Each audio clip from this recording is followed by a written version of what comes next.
Chapter 3. Less than a mile away near the White House, all was quiet at the home of Secretary of State William H. Seward. Confined to his bed since a terrible carriage accident the week before, Seward drifted in and out of his consciousness. The night of the accident, Seward's face swelled so badly that his children could barely recognize him, and the blood pouring through his nose almost suffocated him. Seward's doctors warned the family to keep him under constant watch. 4 days after the carriage accident, Lincoln walked from the White House to Seward's big brick mansion nearby to check on Seward. The accident worried Lincoln. Carriage accidents were very serious in wartime Washington and could prove deadly. The sight of Seward, alive, if not well, relieved Lincoln. During the war, Lincoln and Seward had become good friends and trusted confidants. After talking quietly for an hour, Lincoln left and never saw Seward again. Now, on April 14th, Fanny Seward watched over her father and listened to the sights and sounds of the celebration in the streets. A torchlight parade marched to the White House. A band played patriotic songs. Fanny was a tall, slender, brown-haired girl, educated in literature and politics, and, at the age of 20, her father's favorite. A devout and talented writer with an eye for detail, her secret diary, which she began at 14, detailed her observations and encounters with the political, military, and diplomatic elite. Outside the mansion in the shadows, Lewis Powell and David Harold were keeping the Seward house under close watch. The street was quiet. They saw no guards at the front door or anywhere on the street. The newspapers reported Seward's carriage accident and described the serious injuries he had suffered, noting that he was recovering at home, bedridden. That made Seward, of all of Lincoln's cabinet officers, Booth's most appealing target tonight. The other cabinet officers would be anywhere, dinner parties, traveling, and would be difficult to track. Seward, helplessly lying in bed, was sure to be home when the assassins arrived. Booth issued simple instructions to his henchmen: invade the house, locate the Secretary of State's bedroom, and kill the defenseless victim with pistol fire and, if necessary, a knife. This was a difficult mission, even for a man like Powell, a battle-hardened and extremely strong ex-Confederate soldier. Powell had 3 problems. First, how was he to enter the house? The door surely locked. He would have to ring the bell. If someone answered, could he just shoot or slash his way in? That might attract the attention of pedestrians or awaken the occupants of the house to defend themselves. Deception. No, brute force was the key. They came up with a brilliant plan. Powell would pretend he was a messenger delivering important medicine from Seward's doctor. To make his story more believable, Powell carried a small package wrapped in paper and tied with string. Powell's second problem was that he would have to track down Secretary Seward himself, not just deliver the package to the servant or nurse. How would he find him in a large 3-story mansion? Powell's third challenge: how many people were in the house? Seward might be attended by nurses, doctors, servants, maids, family members, or guards. There were certainly several people there, perhaps up to a dozen. Powell's fiercely loyal to Booth ignored the risk and agreed to proceed with the plan. David Harold also went along, as long as he did not have to kill anybody and could wait for Powell outside holding their horses. From the shadows, Powell and Harold watched Seward's doctors leave. The house was quiet now. They watched the gaslight go dim in several rooms, indicating that the occupants were settling in for the night. Powell handed his horse to Harold and walked across the street to the secretary's front door. He rang the bell. Harold scanned up and down the block as he stood watch, keeping their horses ready. On the first floor of the house, a black servant named William Bell hurried to answer the door. Late-night callers, mostly messengers, were not unusual. There was no reason why the servant should not open the door. Before him stood a tall, attractive, muscular man, well-dressed in fine leather boots, black pants, jacket, and a hat. He was holding a small package in his hand. The deception had worked. Nothing about Powell's appearance raised suspicion in William Bell.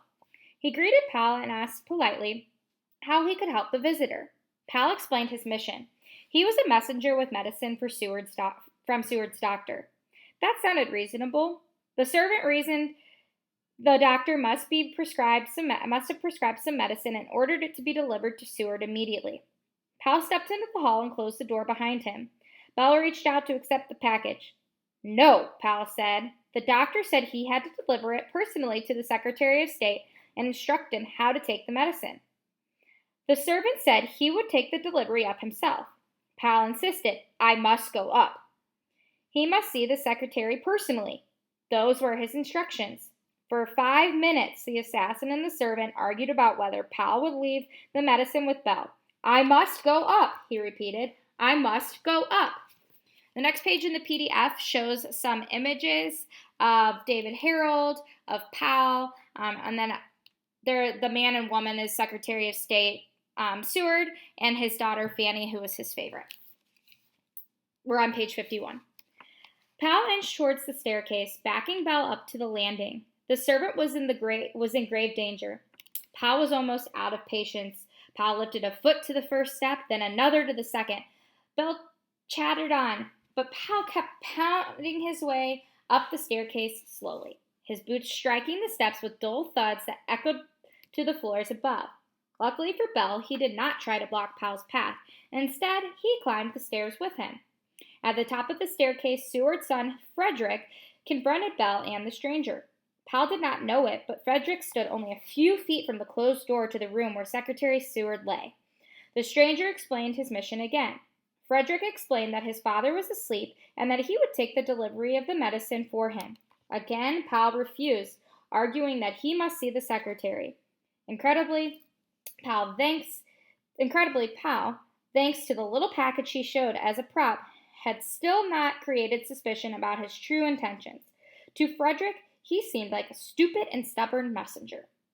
From inside his father's bedroom, Fanny Seward sensed someone was in the hall. She hurried to the door and opened it only a little to shield her father from the bright gaslight from the hall. She saw her brother and the tall stranger in the hat and overcoat. She whispered, "Fred, Father is awake now." She knew in an instant she had done wrong. Powell leaned forward and tried to peek in the dark room, but Fanny held the door closed and the assassin was not able to see his target. He stared at Fanny and in a harsh and impatient tone demanded, "Is the secretary asleep?" Then Fanny made a terrible mistake. She glanced back into the room in the direction of her father and replied, "Almost." Frederick Seward grabbed the door and shut it quickly. It was too late. Innocently, Fanny had given Powell the information he desperately needed. Secretary of State William H. Seward was in that room, lying helpless in the bed, defended by no one. Powell probably assumed, but a frail-looking girl. Powell did not know the Sergeant Robinson was in the bedroom too. Robinson, a wounded veteran, was serving as an Army nurse, keeping watch over Seward as he recovered. Frederick, still arguing with Powell, gave him an order: "Surrender the medicine or take it back to the doctor." Powell glared, still refusing to give up the package. He finally pretended to give up, stuffed the package in his pocket, turned around, and started walking down the stairs. He did not remove his hand from his pocket. William Bell, walking down ahead of Powell, looked ahead to the front door through which, in a few moments, he would take the ill-mannered visitor into the street. At the top of the stairs, Frederick Seward, satisfied at turning away an annoying pest, took his eyes off Powell and headed for his room. In an instant, Powell turned and rushed back up the stairs. Before Frederick could turn around, Powell stood behind him. Seward whirled around, but too late. Powell was pointing a revolver at him, the muzzle inches from his face. In another moment, a .36 caliber bullet would explode in his face, and the hot black powder would, at such close range, not only kill him instantly, but also burn his flesh a hideous black.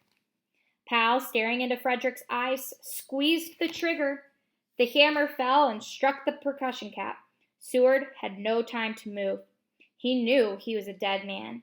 Then he heard a metallic click. Misfire. The gun had not fired off its round.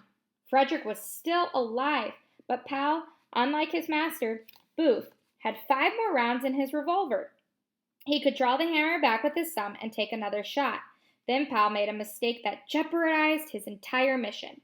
Instead of trying to fire again, Pal raised the pistol high in the air and brought down a crushing blow to Frederick's head. He hit him so hard that he broke the pistol, jamming the cylinder and making it impossible to fire the weapon again. In a fury, using all his strength, Pal clubbed Frederick Seward with the barrel of the broken revolver. William Bell ran down the stairs and into the street, shouting, "Murder!" Watching from across the street, a nervous David Harold knew this was not part of the plan. Fanny, unaware of the chaos on the other side of the door, sat in the chair beside her father. She heard the sounds of Frederick being beaten. She wondered what the noise was in the hallway. As soon as Sergeant Robinson opened the door, Fanny saw a horrible sight. Her brother's face, wild-eyed, covered with blood. Pal moved quickly. He shoved Frederick aside and struck Sergeant Robinson in the head hard with a knife, stunning him with the blow. The assassin pushed past the stumbling sergeant and the frail girl blocking his path. He ran to Secretary Seward's bed, clutching the knife in his right hand and the pistol in his left. In near darkness, Fanny raced Pal to her father's bed, trying to vain the throw, her slender body between the huge assassin and her helpless father. The assassin reached the bed and pounced on Seward. "Don't kill him!" she shouted. Seward awoke. Trying weakly to raise himself, he saw Fanny, then glimpsed Pal's unforgettable, rugged face and burning eyes. The assassin pushed hard on the secretary's chest, pinning him to the bed. Pal used every ounce of strength he had to land a tremendous blow, but in the dark, he missed twice. Determined not to miss again, he delivered a third mighty blow aimed at Seward's throat. The agonized groan that came from the bed told Pal that he had finally hit his target with his knife. The blade slashed open Seward's cheek so viciously that the skin hung from a flap, exposing his teeth and fractured jawbone. His cheek resembled a fish gill. Seward choked on the warm, metallic-tasting blood that spurted from his mouth and poured down his throat. And then the next page shows like a newspaper article of what the images of what they think the scene looked like of the attack. We're on page 57. Across the room, Sergeant Robinson regained his senses. He would fight to the death before he allowed the assassin to murder the secretary and Miss Fanny. He charged into Pal. In an instant, the two battle-hardened Civil War veterans grappled in a death struggle. Pal's strength surprised Robinson. He could barely hold on to him as Pal went for Seward again. Fanny screamed in an endless howling, terrifying wail that woke her brother Augustus, who was sleeping in a room nearby. She opened a window and screamed in the street below. That was enough to frighten David Harold into fleeing. He kicked his horse and fled, abandoning Louis Pal. Pal kept fighting. Pal's experiences as a soldier would not permit one man and a screaming girl to scare him off. Augustus Seward, dressed in his nightshirt, raced to his father's room and saw the shadows of two men fighting. Confused, he thought his father had become delirious, and the male nurse, Sergeant Robinson, was trying to restrain him. As soon as he grabbed the shadowy figure he thought was his father, he knew it was somebody else. Now combating two men, Pal fought harder, slashing wildly with the knife. He stabbed Robinson twice in the shoulder, deeply into the bone. Robinson ignored the wounds and kept fighting. The sergeant and Augustus wrestled Pal into the hall and into the bright gaslight. Pal and Augustus, their faces inches apart, fixed their eyes on each other. Then Pal spoke. In an intense but calm voice, the assassin confided to Augustus, as though trying to persuade him the strangest thing. I'm mad. Pal wound his arm around Robinson's neck in a chokehold, and the sergeant braced himself for the knife that was sure to follow at any moment. Then, in a curious act of mercy, Pal let him go, and instead of stabbing him again, hit him with his fist. Pal fled down the stairs, out into the street, his eyes searching desperately for David Harold. He found nothing more than his lone horse.